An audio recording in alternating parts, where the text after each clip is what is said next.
Bienvenue dans l'épisode 3 de L'Orient à l'envers. Dans ce nouvel épisode, nous parlerons de l'Iran, et plus précisément de sa place dans le théâtre géopolitique du Moyen-Orient, tout en abordant les questions économiques qui surplombent l'actualité iranienne, aussi bien à l'échelle internationale qu'à l'intérieur du pays, qui connaît une triple crise politique, socio-économique et écologique du fait des sanctions internationales, mais également des réformes internes attendues par le gouvernement de Rouhani. Tout cela sur fond de décryptage médiatique, un décryptage important que nos invités accordent volontiers à la conception néo-orientaliste de l'Iran.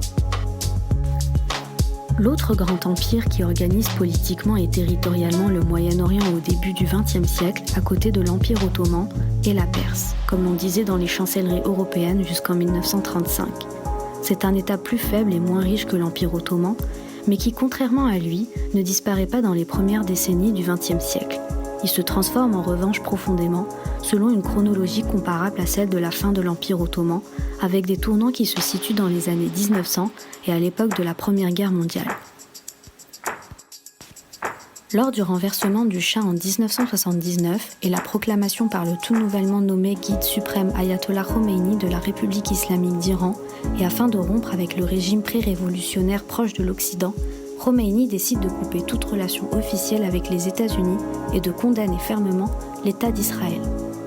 Les États-Unis suspendent alors leur échange avec l'Iran en 1995, accusant la République islamique de soutenir les groupes terroristes et de développer des armes nucléaires.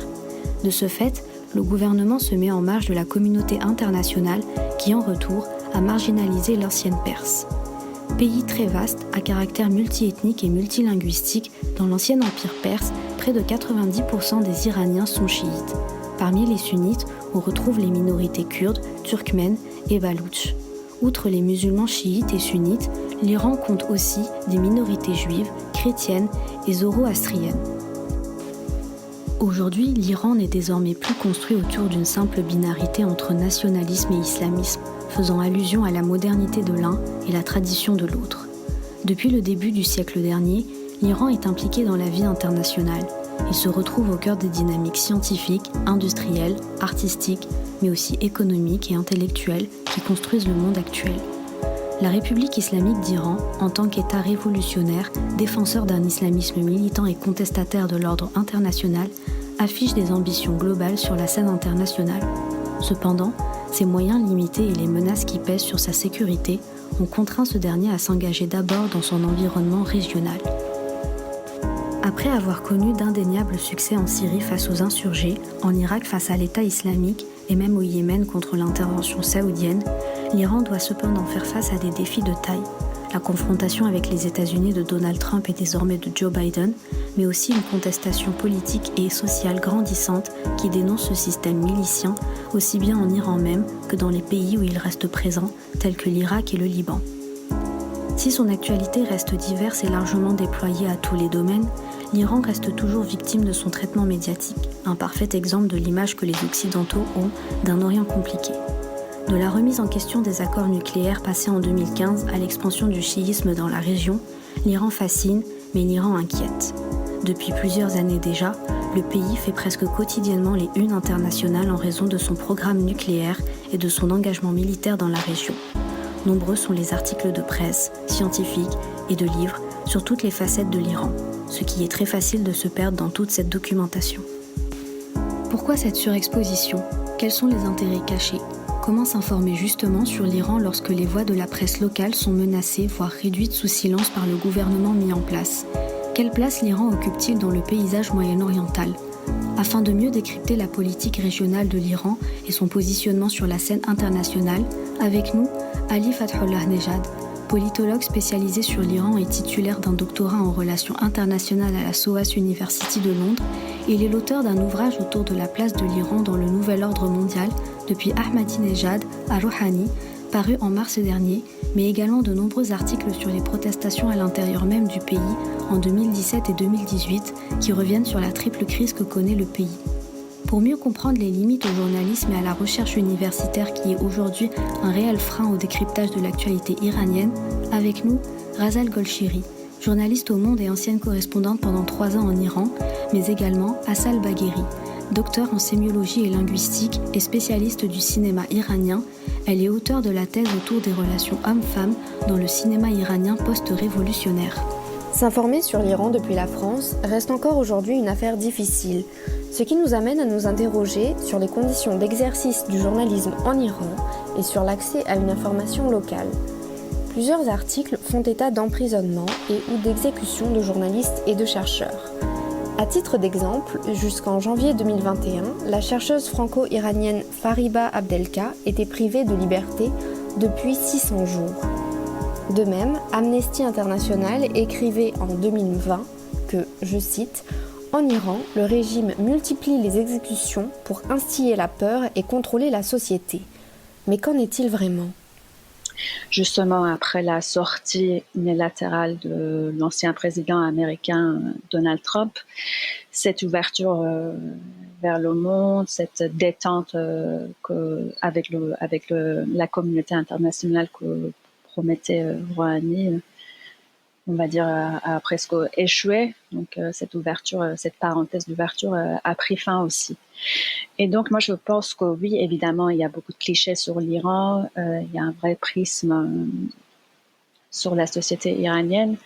Et si cette parenthèse d'ouverture avait duré, peut-être que il y aurait moins de clichés sur l'Iran, il y aurait plus de nuances dans la couverture médiatique de l'Iran, mais malheureusement l'accès réduit au terrain ne permet pas de briser ces clichés sur la société iranienne. Moi, j'ai senti, donc moi j'ai été sur place pendant 3 ans, donc c'est vraiment pas une période très longue. Moi, j'ai senti un durcissement, en fait, après l'élection de Donald Trump. Et parce que quelques mois après, donc il a été élu en novembre et en décembre, janvier, il y a eu un mouvement de protestation en Iran. On sait que l'anthropologue franco-iranienne Fariba Adelkha est arrêtée et emprisonnée depuis environ 1 an et demi. Elle était en Iran pour ses travaux de recherche et il me semble que si les chercheurs tels que Fariba Adelkha, dont les travaux sont les garants d'une image non stéréotypée et non partisane, est plus important, en fait, les images qui sont la plus nuancées possible ne puissent pas circuler librement en Iran, je pense que le pays sera de plus en plus mal interprété, mal compris et mal jugé à l'extérieur. Il y a aussi des intellectuels, des chercheurs qui sont ici et qui essayent de garder en fait le lien.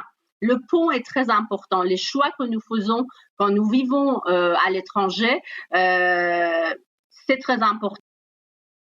Je crois que tout d'abord, il faut dire que la recherche sur le terrain en Iran, c'est très difficile. Parfois même impossible si on voit, bon, il y a beaucoup de, comme vous le savez très bien, il y a des chercheurs franco-iraniens qui sont encore dans les prisons iraniens, comme Fariba Adelkha et d'autres peut-être. Et alors déjà, il y a il n'y a pas de liberté académique, si on veut, en Iran, notamment sur les questions de sciences sociales. Alors tout d'abord, il n'y a pas vraiment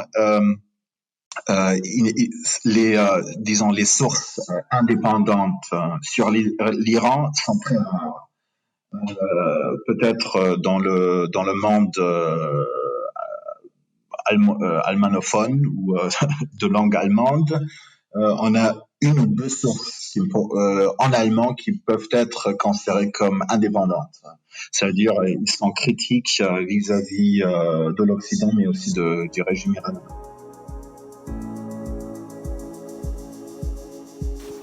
L'Iran attire et fascine à la fois la presse internationale. Après consultation de la presse française, il n'en ressort pas moins de 10 articles par jour ces dernières semaines autour de l'Iran, ce qui laisse suggérer qu'une certaine surmédiatisation de l'ancien empire perse s'opère dans les médias traditionnels. Pour autant, cette surexposition s'attache à relayer dans la grande majorité des cas des sujets économiques, notamment les négociations autour des accords nucléaires. Comment expliquer cela ? On a habitué le lecteur ou le spectateur, en fait, à des titres chocs, à des images chocs. L'Iran était un des sujets les plus importants dans les médias internationaux, pas seulement en Occident, mais peut-être aussi notamment aux États-Unis, en Europe, à cause du nucléaire iranien, qui est un sujet très important dans la sécurité internationale. Alors, c'est pour cela, bien sûr, aussi, étant donné la position stratégique centrale de l'Iran dans le Golfe Persique, c'est pour cela que, bien sûr, tout ce qui se passe dans cette région, soit en termes de géopolitique, soit en ce qui concerne le programme nucléaire iranien, ça peut avoir des ramifications importantes, notamment aussi pour la sécurité en Europe. Il y a certainement aussi un aspect d'attention spécifique au cas de l'Iran, qui était déjà là pendant l'ère du Shah, alors avant la révolution de 1979, mais notamment aussi bien sûr après, avec l'établissement de la République islamique. Alors il y avait une fascination certaine, fascination vis-à-vis de l'Iran. Certainement, notamment en France, je crois, parce qu'il y a quand même une affinité culturelle peut-être entre les deux peuples. La perspective européenne, c'est plutôt être contre les sanctions, premièrement pour défendre la cause du peuple iranien, pour voir la perspective ou le focus sur les sanctions dans les médias européens. C'est pour cela parce que les Européens veulent faire le commerce avec l'Iran. Alors, il y a aussi cette dimension d'un intérêt économique qui est très important dans, disons, la direction des articles sur l'Iran. Si cette surmédiatisation évince le traitement de certains sujets importants dans la presse occidentale, tout ce qui est écrit sur l'Iran n'est pas forcément à réfuter. Certains articles font très justement le récit de ce qui se passe dans ce pays. Alors, il y a une répression qui est énorme. Par exemple, en Iran, on a vu en novembre 2019, pendant les protestations, que pendant une semaine où les autorités avaient coupé l'Internet, on a vu qu'il y avait plus de 1000 personnes qui ont été tuées sur les rues. Après ces manifestations, donc les manifestations étaient pour protester contre la hausse des prix, etc. Et ces manifestations ont pris tout de suite une tournure très politique. Et en fait, moi, je l'analyse de façon que, en fait, Donald Trump, donc, il promettait la politique de pression maximale. On sentait déjà qu'il allait se retirer de l'accord nucléaire. Donc, à l'intérieur aussi, le régime avait compris qu'il fallait durcir. Et donc, la répression est devenue plus assumée. Et on le voit aussi presque 2 ans plus tard, en novembre 2019, quand il y a eu la hausse des prix de l'essence et les manifestations qui ont continué pendant 3 jours, et c'était à ce moment-là que Internet a été coupé pour la première fois de l'histoire de l'Iran dans tout le pays pendant une dizaine de jours. Et la répression a été féroce. Et même aujourd'hui, on ne sait pas combien de manifestants, combien de gens ont été tués. Amnesty International parle de moins 304 victimes, mais les autorités iraniennes n'ont toujours pas donné de chiffres précis. Ça ne veut pas dire que tout ce qui est écrit sur l'Iran n'est pas basé ou n'a pas vraiment des aspects de vérité. L'Iran, ou aussi avec d'autres pays du Moyen-Orient, on a vraiment une grande densité, si on veut, des dictatures. En Iran, on a un système qui est plus ou moins théocratique. On a des pays dans le Moyen-Orient où on peut voir beaucoup de violations des droits humains. Il faut être vigilant de ne pas de ne pas exagérer le rôle de l'Occident dans tous ces développements, mais aussi de ne pas ignorer en même temps ce rôle-là. Ça veut dire il faut être critique à la fin de compte vis-à-vis les politiques des gouvernements occidentaux, vis-à-vis du Moyen-Orient, mais il faut aussi être critique vis-à-vis la politique des autocraties dans la région du Moyen-Orient. Parce que, donc, comme vous le savez, au début de la Révolution, quand les gens étaient donc contestés dans les rues, donc ils ont commencé à casser les vitres des cinémas et à brûler les cinémas. Parce que le cinéma, pour cette partie qui était devenue très puritain, était un signe d'occidentalisation et tout ce que cette révolution voulait combattre. Donc l'ingérence, l'image décadence de l'occidental, etc. Et donc, dans ce discours, Ayatollah Khomeini va dire que le cinéma iranien, en fait, qu'on n'a rien, que lui, et donc sa pensée n'a rien contre le cinéma, mais on est contre la corruption et la décadence à l'intérieur du cinéma. L'actualité de la société iranienne est souvent traitée de manière binaire, mettant en avant une vision polarisée entre, d'un côté, les frasques de sa jeunesse et de l'autre, son rigorisme, son côté archaïque. France 24 titrait en mars 2021, je cite, « Iran, deux mondes à part, plongé au cœur de la société iranienne, plus fracturé que jamais. » La population, son opinion, ses visions du monde et de sa propre société sont occultées, car jugées comme résolument archaïques, anti-modernes. Sous ce vernis médiatique, c'est aussi les intérêts économiques des grandes puissances qui priment, au détriment du récit de la réalité iranienne, de la dégradation des conditions de vie des Iraniens. Par exemple, si vous voyez la presse occidentale sur l'Iran pendant l'ère de l'ancien président iranien Mahmoud Ahmadinejad, il avait une tendance très claire de diabolisation. Et après, sous la présidence de Hassan Rouhani, on a vu une tendance de glorification, en fait. Ce qui est très intéressant parce qu'en fait, la situation en Iran même n'a pas changé, il n'y a pas des changements à grande échelle, en fait. Il y a beaucoup de plus continuité que changement. Alors, il faut demander pourquoi il avait une telle tendance. Et je crois une bonne partie de la réponse, ça serait les intérêts économiques, notamment en Europe, vis-à-vis d'un gouvernement Rouhani qui veut ouvrir l'économie iranienne vers l'Occident. Et dans ce contexte-là, l'Iran était le bonanza où on espérait un bonanza économique, le bonanza économique le plus important après la chute de l'Union soviétique. La République islamique aujourd'hui se trouve dans sa crise la plus sérieuse depuis son établissement il y a plus de 4 décennies.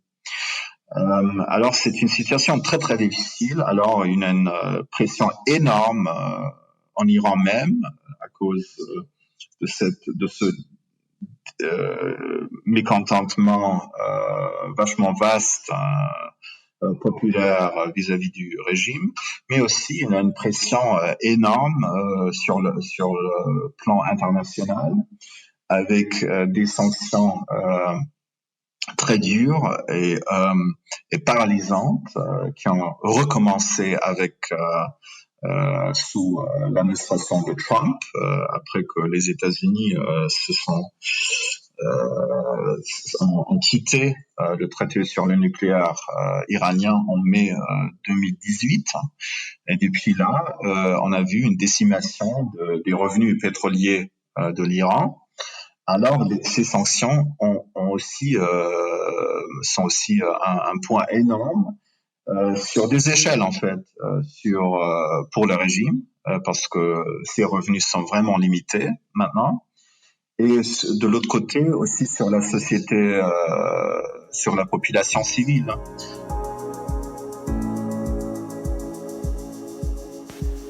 En septembre 2018, vous aviez écrit un article pour Le Monde titré, je cite, « Piercing, tatouage, les jeunes rebelles de Téhéran ne se cachent plus ». Nombreux sont les articles qui décrivent les jeunes Iraniens par le prisme d'une occidentalisation de leur mode de vie. Pourtant, cette même jeunesse, comme toute autre, reste plurielle. Quand vous me parlez de clichés, ça me fait tout de suite penser à ce qu'on lit assez souvent dans la presse occidentale sur l'Iran. Quand les journaux veulent décrire la jeunesse iranienne, ils parlent toujours de la jeunesse occidentalisée. Et moi, ça m'énerve toujours parce que quand vous allez au Japon, est-ce que vous avez aussi une jeunesse qui écoute Beyoncé, qui s'habille comme la jeunesse en fait partout dans le monde.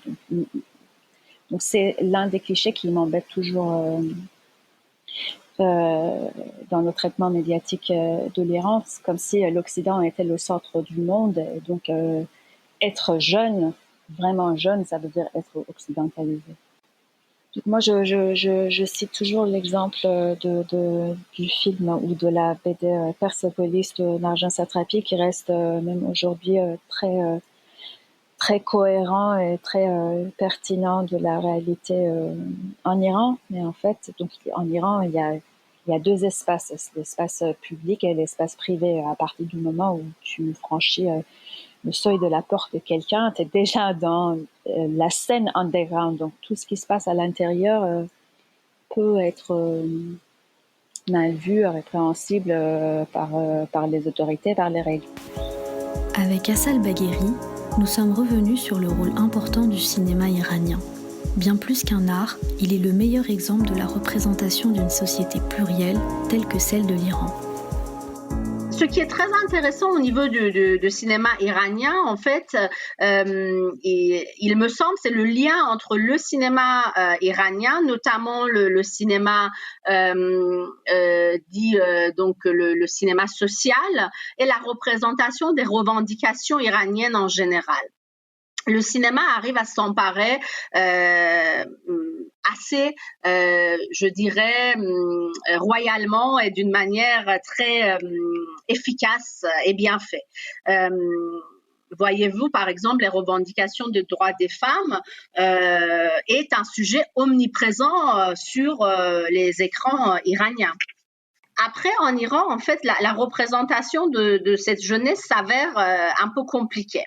Au cinéma, au théâtre, dans la littérature ou autre, en fait, on contourne bien sûr toujours les lignes rouges de la censure qui est assez sévère en Iran, mais on ne pourra jamais avoir en fait une représentation fidèle de toute la jeunesse iranienne, notamment ceux qui essayent de casser les tabous, les barrières de la société et la loi. C'est très compliqué pour le cinéma iranien de représenter fidèlement enfin, en tout cas, dans le cinéma, disons, autorisé, montré à l'écran, c'est très, très compliqué. Donc, cette image ne va pas être fidèle, rien que dans les apparences, par exemple, mais néanmoins, en ce qui concerne les revendications de cette jeunesse, il me semble que le cinéma est assez avancé. Il y a le cinéma, mais il y a aussi des séries qu'aujourd'hui on appelle en fait des séries privées. Donc ces séries privées, donc c'est vraiment une particularité iranienne parce qu'en fait ce sont des séries qui sont produites dans le privé, mais en fait les séries ne sont pas du tout montrées à la télévision iranienne. Ce sont des séries. Avant, donc il y a quelques années de ça, donc toutes les semaines, ils sortaient sur un CD, donc il fallait, ou un DVD en fait, donc il fallait acheter le DVD toutes les semaines pour voir la série. Et maintenant qu'il y a toutes les plateformes un peu alternatives, autorisées par l'État sur Internet, etc., donc ils montrent ces séries-là dans laquelle en fait on est un petit peu plus ouvert au niveau de la censure, parce que la télévision iranienne est très très sévère en ce qui concerne, puisqu'en fait c'est une télévision qui est rattachée directement au guide suprême iranien, donc du coup les réglementations sont très idéologiques.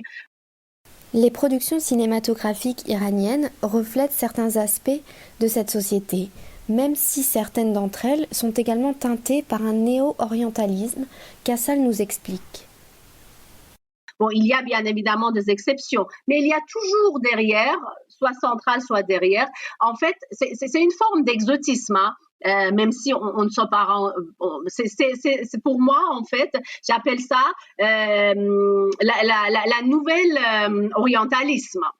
C'est que en fait on va aller vers les lois comme les films qui vont parler des lois de la loi de Talion, Qisas, donc œil pour œil, dent pour dent, la pendaison, les femmes qui ne peuvent pas sortir du pays, tout ça bien évidemment existe, c'est très important, tout ça fait partie des revendications, mais il faudrait savoir que ces films-là, ces très bons films, existaient aussi avant.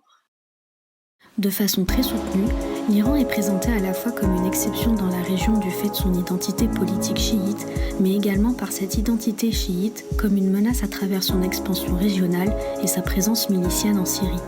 C'est ce que titre notamment le média Foreign Policy en mars dernier. Iran is trying to convert Syria to Shiism. Les parallèles entre l'Iran et les pays arabes sont beaucoup plus que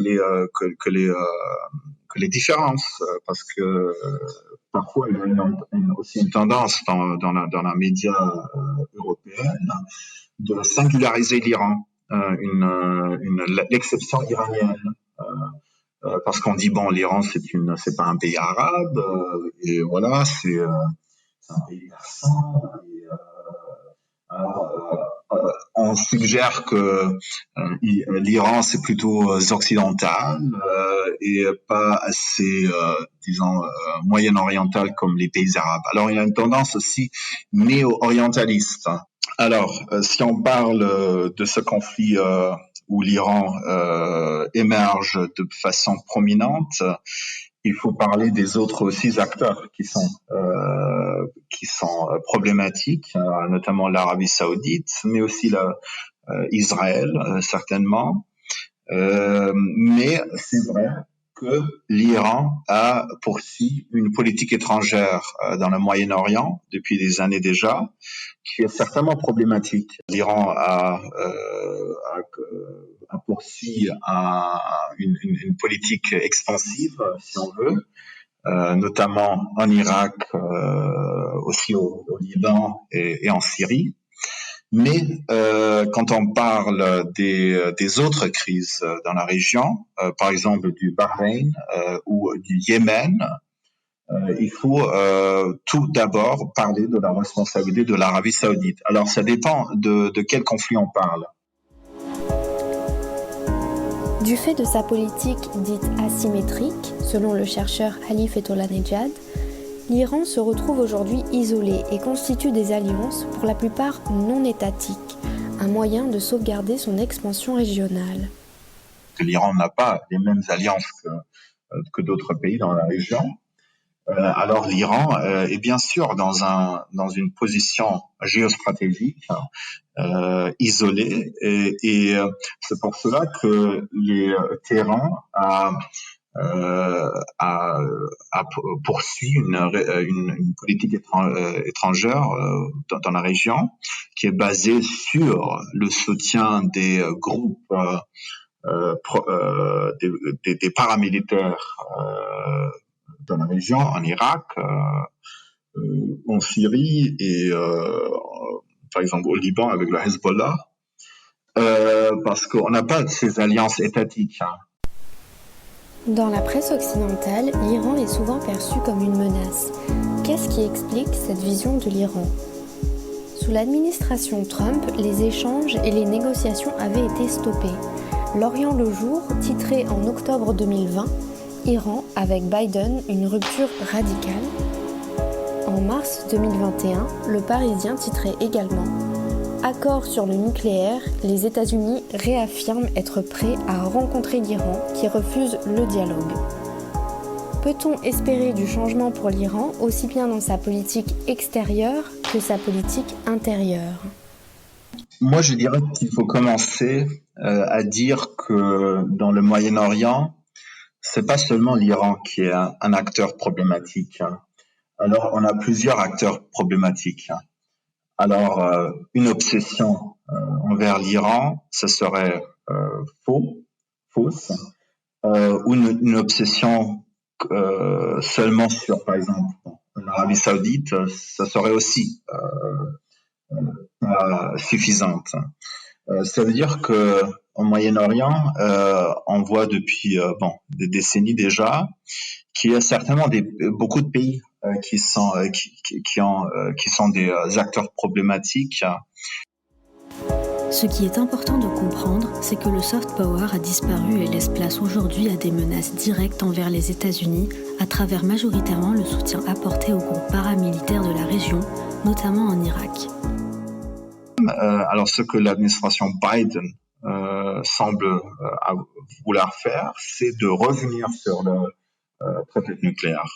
Alors, on ne sait pas vraiment si les aspects d'autres aspects problématiques de la politique iranienne, notamment sa politique régionale, mais aussi le programme balistique, serait part d'une négociation entre Washington et Téhéran. Alors ça, en ce moment-là, on ne sait pas, et il y a une probabilité que la priorité claire de la politique américaine, mais aussi occidentale, c'est de revenir sur le nucléaire iranien. Alors que l'Iran cède,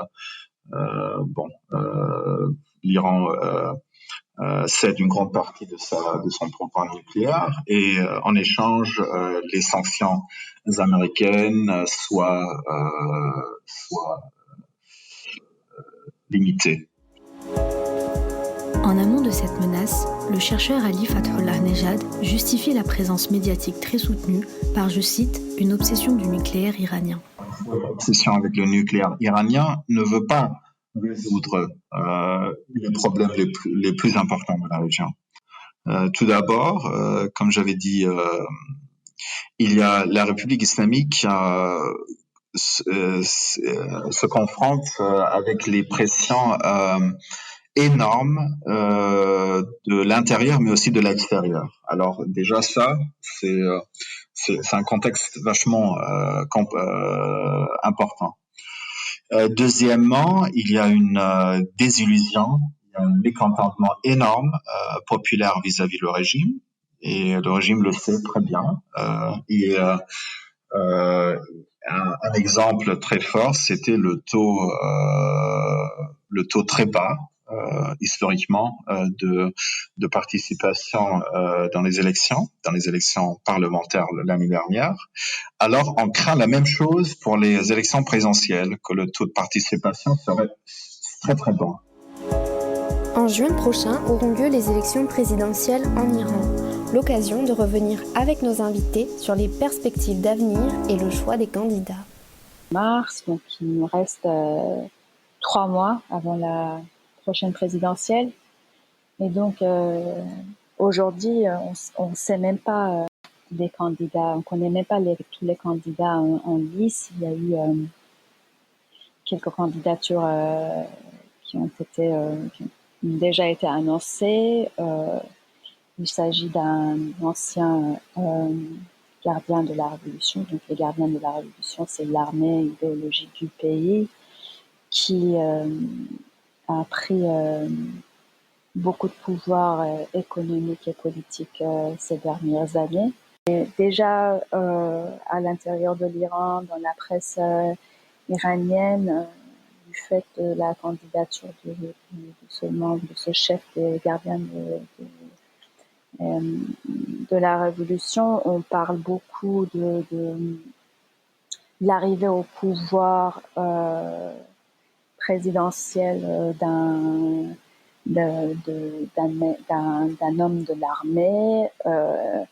ça inquiète la société civile peut-être un peu plus, mais il y a quand même des Iraniens qui trouvent ça très bien que l'Iran ait un homme fort à sa tête. Par exemple, le guide suprême, il a très clairement dit qu'il favorisait en tant que prochain président quelqu'un d'une nouvelle génération révolutionnaire, alors plus jeune, qui soit radicalement pour l'idéologie de la révolution soi-disant islamique. Et en fait, ce qui est sûr aujourd'hui, c'est que l'enthousiasme qui existait, par exemple, en 2013, avant la présidentielle, quand le président actuel, Hassan Rouhani, était candidat, n'existe pas aujourd'hui. Il y a une sorte de désillusion, surtout après l'échec de l'accord et aussi le soutien de Rouhani à la répression des mouvements de manifestation. Pour conclure, voici 5 grands points à retenir. Tout d'abord, l'accès réduit au terrain ne permet pas de briser de nombreux clichés médiatiques qui persistent encore aujourd'hui sur la société iranienne.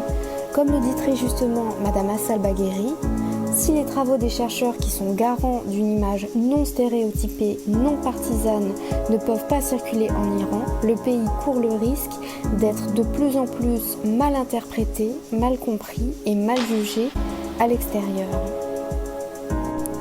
Concernant la surmédiatisation de l'Iran, on a habitué l'œil occidental à des images chocs sur ce pays. On observe en effet une fascination sur l'Iran, notamment causée par le nucléaire iranien, qui est un enjeu dans la sécurité internationale. La focalisation médiatique sur les sanctions s'explique également par des intérêts économiques, notamment de la part de l'Europe. La société iranienne est une société plurielle, ce que reflète particulièrement bien son cinéma. Rassal Golshiri revient sur un cliché qui l'agace particulièrement, celui d'une société occidentalisée en Iran. Tout se passe comme si, pour être jeune et moderne, il fallait obligatoirement être occidentalisé. Le cinéma iranien n'arrive pas particulièrement bien à représenter ceux qui tentent de briser les tabous, notamment en raison de la censure.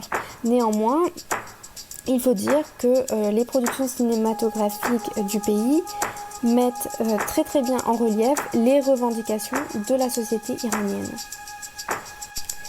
On observe une tendance à la singularisation, à l'exceptionnalisation de l'Iran dans les médias par rapport aux autres pays du Moyen-Orient. L'Iran met en place une politique expansive, notamment en Irak et en Syrie, par un système d'alliances non étatiques. Enfin, à la question de savoir si on peut espérer un changement de politique de la part de l'Iran, nous pouvons répondre que, tout d'abord, le guide suprême s'est d'exprimer en faveur d'une nouvelle génération de révolutionnaires, de quelqu'un qui soit pour l'idéologie de la révolution islamique. On note ensuite une profonde désillusion, un profond mécontentement populaire vis-à-vis du régime. De fait, on craint un taux de participation très bas aux prochaines élections.